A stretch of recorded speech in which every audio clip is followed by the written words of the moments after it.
வாழ்க பாரதம், வளர்க ஜோதிடக்கலை. நான் பண்டிட் பாலசுப்ரமணி, கோடம்பாக்கத்திலிருந்து.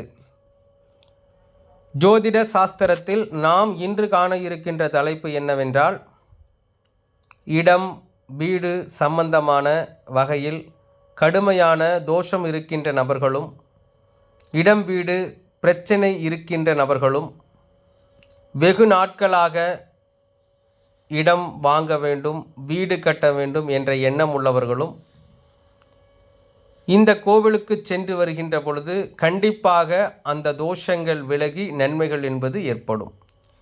முக்கியமாக எந்த லக்னக்காரர்கள் செல்ல வேண்டும் என்றால்,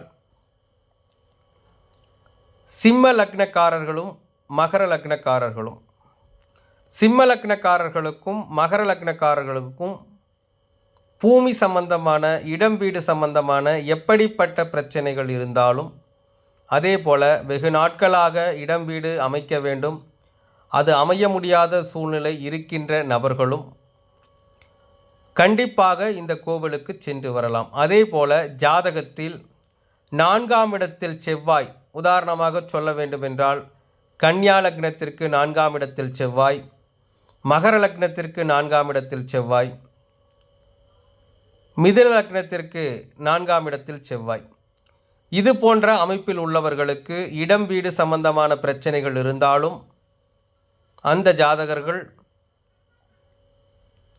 பூமிநாத சுவாமி கோவிலுக்கு சென்று வருகின்ற பொழுது, இங்கே குறிப்பிட்டிருக்கின்ற திருச்சி மணச்சநல்லூரில் இருக்கின்ற பூமிநாத சுவாமி கோவிலுக்கு சென்று வருகின்ற பொழுது கண்டிப்பாக அந்த தோஷங்கள் விலகி அவர்களுக்கு நன்மைகள் என்பது நிச்சயமாக ஏற்படும்.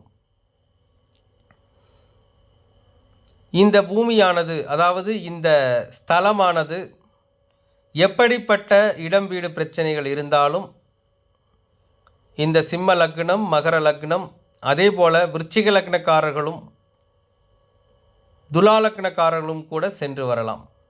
அப்படிப்பட்ட அற்புதமான கோவில் இந்த கோவில். ஆக உங்களுக்கு இடம் வீடு சம்பந்தமான பிரச்சனைகள் இருந்தால் இந்த கோவில்களுக்கு